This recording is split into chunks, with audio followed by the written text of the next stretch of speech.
So this one movie called Life of the Party. Yeah, very ironic that I don't really like movies where parties feature.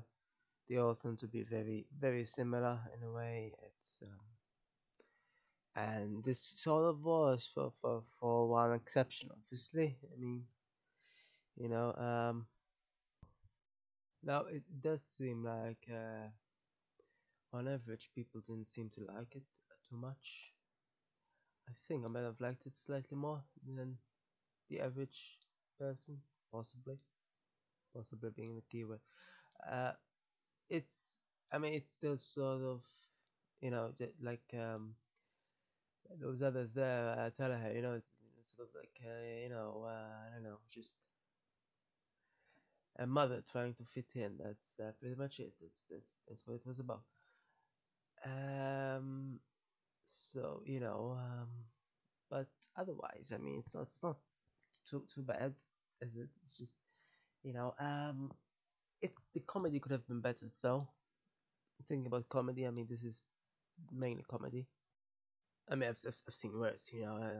Just recent movie just before this, was worse in terms of comedy as well. This was potentially that word. I actually hate the word, so I don't care about it too much about using it. But might have been. I mean, essentially, everything that was done. It was obvious. It was written by the same actor that played it, and her husband, who played um, the Uber driver very quickly there. So it's just apparently she is one of the highest paid comedians, but I still didn't think most of it wasn't really very comedic, which is why I mean people seem to think that on average they don't seem to think it is very comedic. Personally, the funniest bit I found, but it was pretty much a sort of a mountain among the smaller hills of comedy within this movie, was when in terms of when she was interacting at the beginning with that gothy type flatmate. This is the thing. I mean, that was funny and it had potential to become even funnier. But then, in the end, they end up saying, "Oh, she's a cousin of Christina Aguilera, supposedly." I mean, that is just lame, right? I mean, it's not believable, and the fact that they even managed to get her to do a cameo in a movie. I mean, in a way, it would have been better if that didn't happen. What's the point of it happening? Clearly, even the average person here doesn't care too much about it. Because clearly, it's just going too much about It's one thing if you just stop at the jokes about archaeology and such. I didn't mind those. Those are okay. But just she's informed just before she's about to tell people to get a refund, etc. It's a bit unbelievable, very, very scripted. I mean, it doesn't seem very natural, and in real life, sure enough, you're not going to get celebrity just because you want to get money for your course. You just won't really.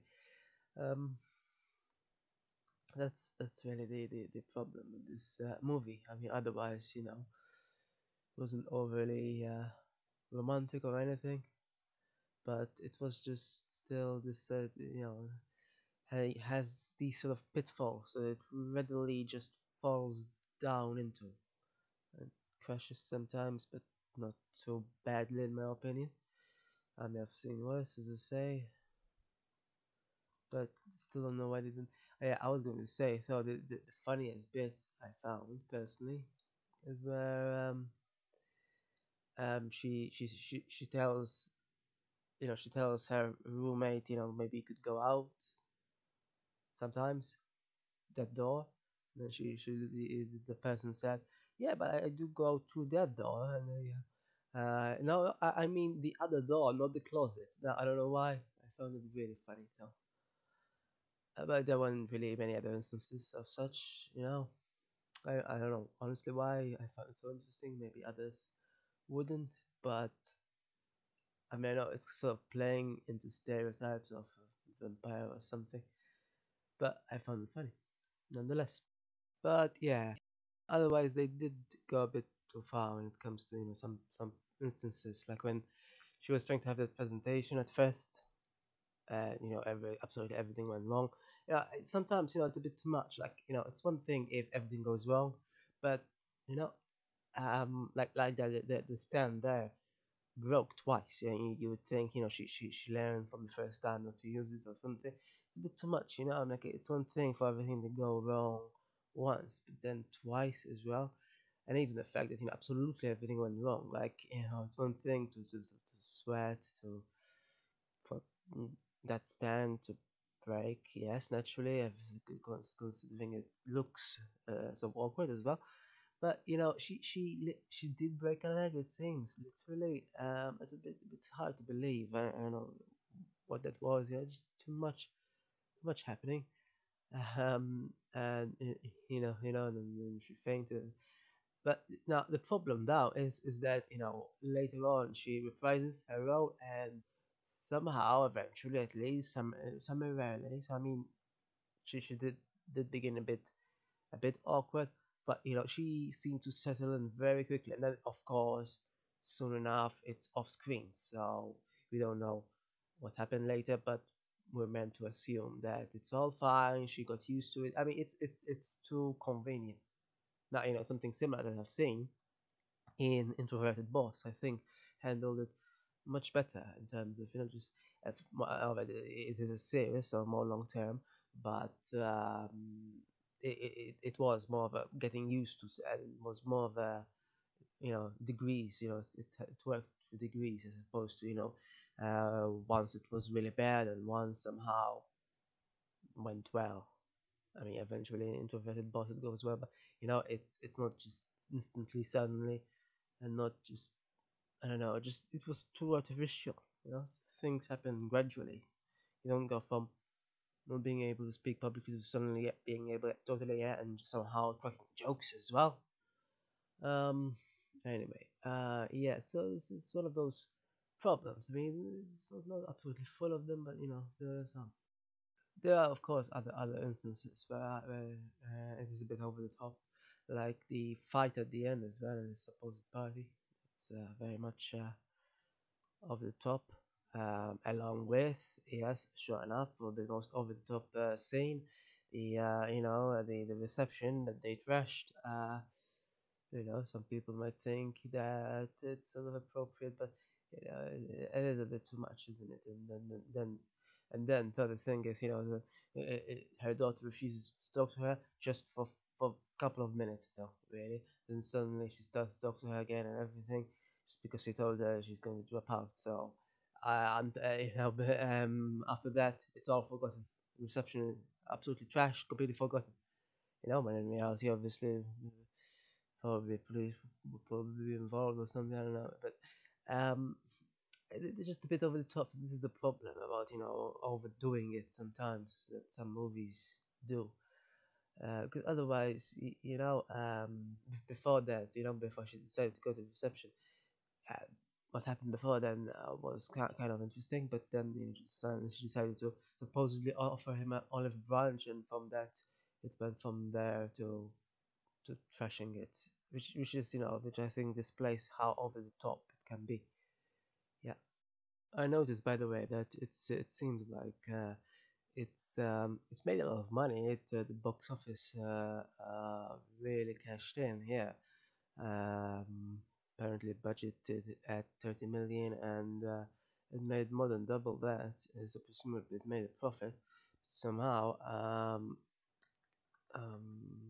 well, critically it wasn't very well received, and despite that, despite that, cinema score, which I think is yeah, simply the opinion of cinema goers as opposed to critics.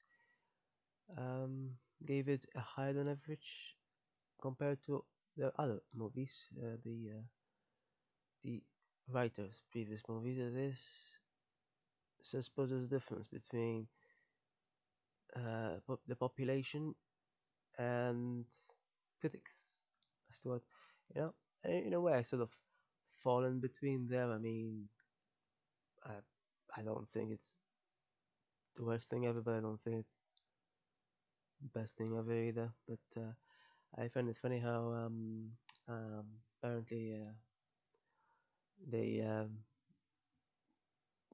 I'm assuming they polled what kind of audience it was. I'm not sure how they do that because when you go to cinema, they normally ask you for age or such. So apparently 80% of its audience was over the age of 25, while 70% was female. So sort of makes sense, doesn't it? It's it's telling older women, especially, that they can really continue on the degree even if somehow uh, they don't have a marriage anymore. They can do it, and sure enough, they can. And, I don't think most people, even if they would do that, I don't think most people would just go in with a sweater with the name of the university on it and buy loads of other stuff. I mean, it is too much. I mean, I understand it's done for comedic purposes, so it's obviously not as realistic as possible, but also, I notice in terms of this dichotomy that seems to have happened here in terms of so-called awards. Yeah, if you could call it an award, but um, Melissa was given the Worst Actress award by the Golden Raspberry, which is presumably voted on by critics, I think. Um, some sort of selected critics, I assume so. Um, apparently, the ceremony was accused of rigging the vote tallies for its nominees. Hmm, who knew? I don't know why anyone would even bother with that, considering, it's one thing if Oscars do that, since they're so prestigious, but who cares about? So I'm guessing no, it's the other way around, I suppose. Jamie Dornan or such, suppose, I have no idea who he is, never heard of him, but I'm assuming they might have rigged it so they wouldn't get the worst actor, apparently. Um, and I'm assuming that Melissa didn't do the same. She got the worst actress. So, some of the strange choices here. So, anyway, yeah, so that's one thing anyway, and then there was, People's Choice Awards, and it was a win for uh, comedy movie stuff for her. So it's such a dichotomy, isn't it? So on one hand, some people, you know, um, presumably a smaller number of people, thought she was a bad actress. On the other hand, I'm not sure what how People's Choice Awards are given, but I'm assuming it's a larger voting sort of public, I suppose. Um, and I actually thought that she actually wasn't bad. She actually the other way around. So it's interesting how it's all contradictory sometimes. Me personally, I don't think she was spectacular, but she wasn't. I mean, too bad either. I've seen worse. I mean, for her character, she acted, I suppose, in terms of acting, fine, I suppose. I mean, she did what she was supposed to do, so yeah, whatever. So that's it anyway. Mostly a mediocre film.